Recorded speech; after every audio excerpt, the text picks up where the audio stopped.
Hello everybody and welcome to this video.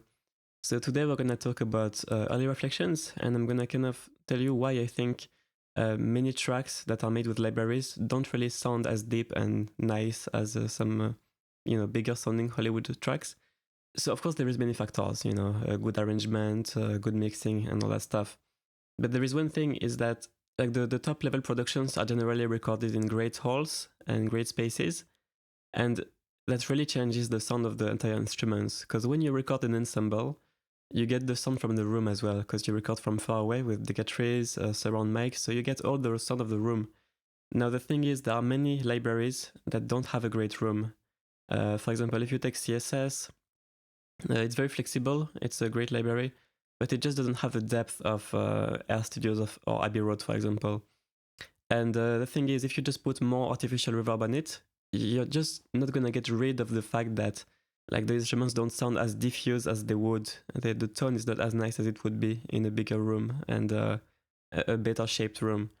I mean, if you take like even a bunch of smaller libraries, I'm not gonna name all of them because I don't even remember. But I'm not telling you to buy or not buy anything. I mean, CSS is probably the best overall, because in terms of flexibility, it's still the best right now. It's not about that.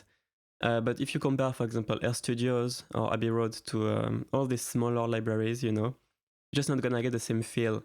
And the thing is, these early reflections, this kind of feel of room, so I'm not necessarily talking about the tail of the sound, I'm talking about the feeling of depth in the room. So it's more like the width and the diffuseness of the sound, if that makes sense. Not so much the long tail afterwards, but all of this comes from the room and the mic positions in particular.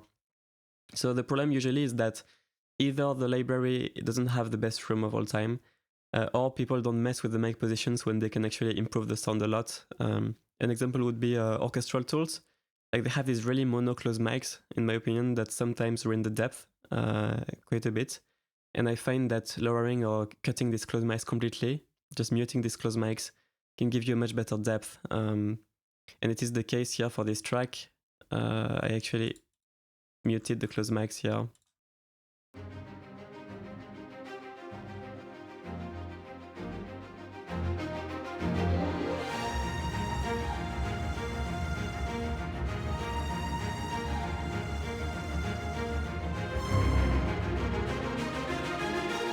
Of course, it's fairly wet, but that was on purpose. But the thing is, even if I disabled all the processing, so I just turned off all the panning, the processing and the reverbs and stuff like that. Actually, let me turn this off too. There is still some room in the samples. There is not tail that's super long really, but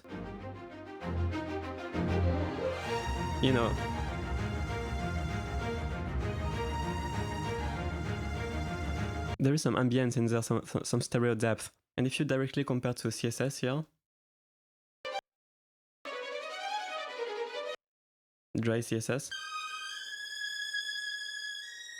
it's not even comparable to dry or pretty much dry orchestral tools with the close mics off.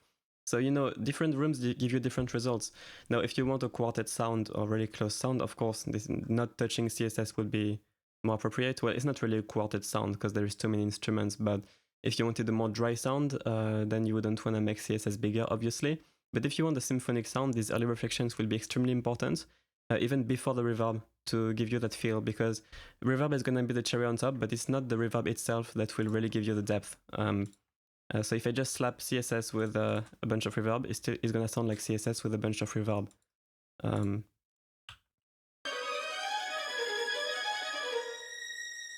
Just a couple stems.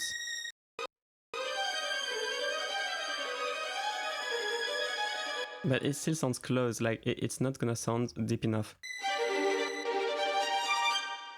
Yeah, there is some tail, but this element of closeness is not removed, and I'm sending a lot. I'm actually sending more right now than what I initially had on the strings bus for orchestral tools.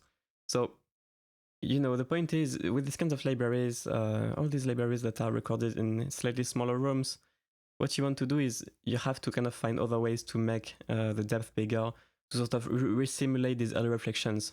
Otherwise, it just won't work. So there is several things you can do. I encourage you to check my string bus depth trick video in the mixtape series. It's called String Bus Depth Trick. I actually have it here. I can do it again for you quickly.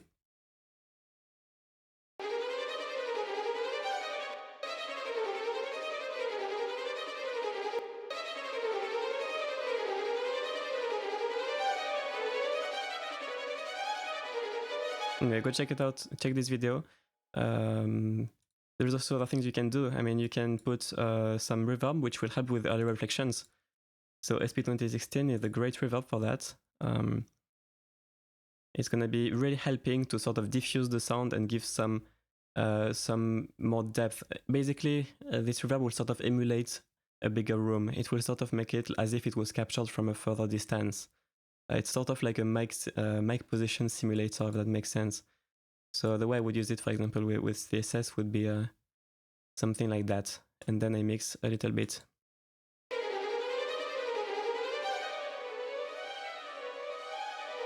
Because see, the thing is, just whole reverb will not change the envelope enough. But now if you use something that's really designed to give depth, like this plugin, it's gonna create this kind of more slurred feel that real strings in the bigger space would have. And you need this first layer of depth to simulate that real big room feel. So now that you have this, you know, we actually have a massive difference at this point. Let me just stack this one plus the string bus depth trick. So now check it out, check how CSS sounds.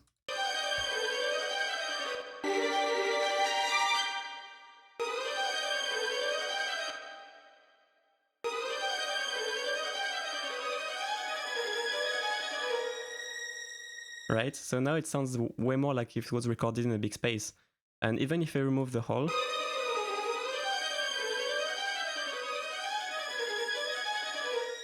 so, you know, I did this quickly, of course you would need to fine tune, but just to give you a few ideas on what you can do with these libraries. So guys, that's about it. So just remember, you know, if you don't have the room that big scores were recorded in, you have to find other ways to sort of simulate that room. And remember to tweak your mic position settings. You know, Orchestral tools, I don't actually have the library, but I worked with the composer on this one in his template. Like, turn off these closed mics unless you need them for definition. But if you want to have a nice wide sound that feels, you know, that feels like it's recorded in a room, you can't have too much of this close proximity because the sound of the ensemble comes from capturing the ensemble a bit from a distance. Otherwise, you're not capturing the ensemble, you're just capturing one player. You're capturing the player that's closest to the mic, you know? So guys, I hope that helped, and I will see you in the next video. Bye bye!